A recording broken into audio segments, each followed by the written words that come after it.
All right, so we're up to way number 16, which is b'miyat chora, minimizing business. The next 6 of the 48 ways start with b'miyat, to minimize something. Chazal, our sages, recognized that there are things that are absolutely necessary in our lives, but sometimes we allow them to take over. And learning to minimize them is a way to allow room for acquiring wisdom. So Reb Noach takes this idea in a slightly different way. Obviously, the most simple way of understanding this is to minimize the amount of effort we put into our careers, because ultimately that takes away from potentially focusing on truly meaningful things, and it can spiral out of control to the point where you are doing nothing but focusing on a career. Reb Noach's path here was to understand this from the perspective of a story that the Medrash in Yalkut Shimoni relates about Eliyahu Hanavi meeting a fisherman.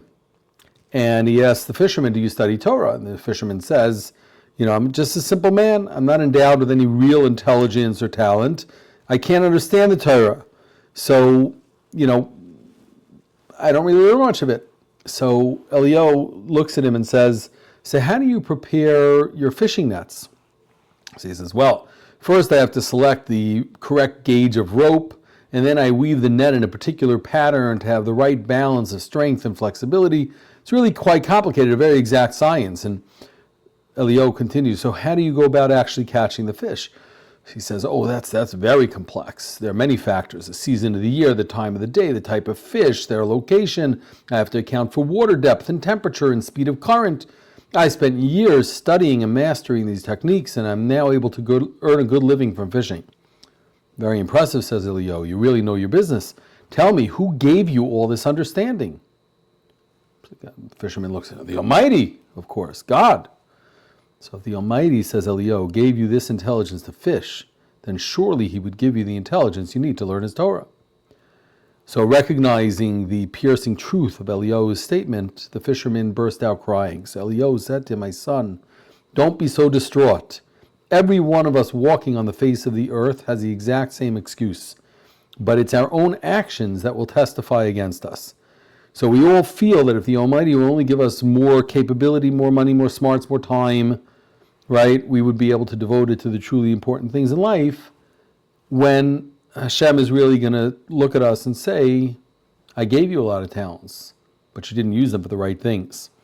So Reb Noach says, therefore, we have to take a look at the business acumen and talents and skills that we all, obtain or attain and apply them to more meaningful aspects of our life. So one of this is to operate efficiently, right? Imagine a factory where they're putting, lug nuts on a car, and instead of 2 turns every single time that they bring this new part down the assembly line, it takes them 12 turns to do it. So over time, that obviously adds up across thousands of cars and thousands of turns. It can cost tens of thousands, hundreds of thousands, or even millions of dollars of inefficiency, right? So that's a huge loss for the company. So apply that idea to your life. How do we operate efficiently? For instance, do you lose your shoes every morning, right? And does it take you 5 minutes to look for them, or your keys? How much of your life, when you look back, will have been spent searching for your shoes or your keys, right? Don't tolerate the inefficiencies you wouldn't tolerate in business in your personal life. You have a doctor's appointment coming up? Well, take a book, take a sefer, take something you wanted to learn about with you so that you don't lose the hour of wait time, right, just waiting for the doctor. Number 2 of this is hard work, right? The concept in business, obviously, we understand very well. He gives the example of a university freshman that comes in, and on the first day to the engineering school, he goes to the registrar and he says, so when do I start getting paid? So the registrar says, getting paid? What do you mean? You have to pay us. So the kid says, what are you talking about? I came here to be an engineer and make a nice living. So the registrar says, study hard, get your degree, get a job, put in the sweat. Eventually, you'll start making some money. No, I want to get paid now, right? So obviously, the administrator would politely, shepherd this freshman right out the door. Everyone understands to be a successful engineer, you have to first invest the time, learn the business. There's no shortcuts. So when we're pursuing wisdom, right? The same concept applies. You don't get paid right up front. The things that we learn, we have to internalize. We have to make them a part of ourselves. We have to review them and study them until they become a part of who we are, and only then can we reap the rewards that come from them. Number 3 of Mi'etz Chorah is strategic planning, right? Any successful business goes through strategic planning. No successful business person says, we're going to open a factory in China, so somebody go buy a building, right? No, they sit down, they figure out their short-term goals, their long-term goals, they figure out what it will take to accomplish those goals.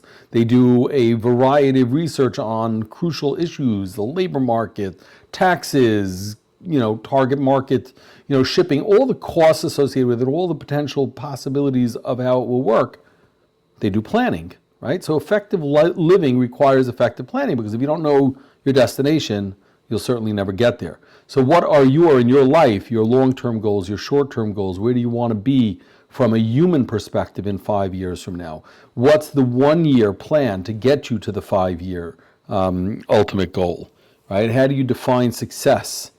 So reviewing these goals and ultimately reassessing these plans, much like every business does if they want to be worth their weight in salt, is something that's really, really important. Life is too short to wake up one day and discover you've been heading in the wrong direction. So strategic planning is really critical. Number 4 of this is keep an accounting, right? No business can succeed long-term without a really good CFO and accounting department, right? Because you have to properly measure your inputs and your outcomes so that you know whether or not you're actually succeeding, whether you're profiting or losing. In life, we have a concept in Jewish consciousness called cheshbon hanefesh, right? Making a personal moral inventory, right? We are supposed to do this nightly, where we look back and we look at the P&L statement, the profit and loss statement of that day. Was today a successful day or an unsuccessful day? What's something that I took away from this day that I can then use to accomplish something in the future? And then you plan for the future based on the lessons learned from the previous day. That's your accounting. Number 5 of this is R&D, research and development. For a business to succeed long-term, you always have to be worried that somebody's going to come and innovate under you, do something bigger, better, smaller, faster, right? And ultimately eat your cake. So how do you avoid having that happen? By constantly evolving yourself, by spending time and energy on investing in your future product. Clay Christensen, who wrote books on this concept called disruption, used to talk about the fact that the businesses that have been most successful in history have been self-cannibalizing businesses.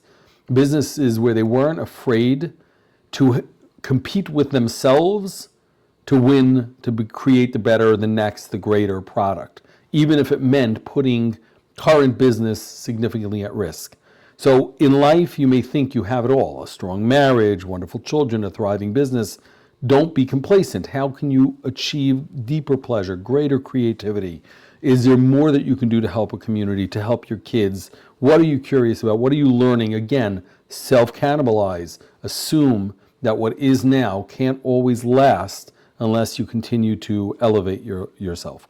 The number 6 of this, the final one, is to test market, right? Just like if you're taking a product to market, you don't come up with a concept and go to China and build 100,000 of the item and then hope that it sells. No, you take a prototype, you bring it to focus groups, you assess the feedback from those focus groups, you readjust the product, and only after a few rounds of this are you comfortable going to market and spending and investing in making that your product. The same with life, right? If we have ideas, if we have a path that we've set for ourselves, make sure to create your own focus group. People who will answer honestly to this idea. You want to move to a new city, you want to marry a certain person, you want to, take on a certain pathway in life. Find your focus group. Find people who will give you honest and straightforward and forthright feedback, and then go to them with these ideas. We're often serious about pursuing money. If we apply the same diligence as Rav Noach and the same tools to acquiring wisdom, we can scale heights of greatness. So applied wisdom for this is examine a couple of areas in your life where you could become more efficient and commit to making 1 or 2 changes. Find a place for those shoes.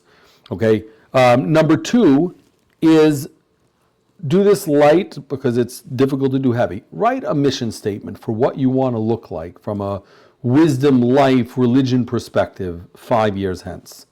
and then try to figure out one thing that will help you on the path towards that.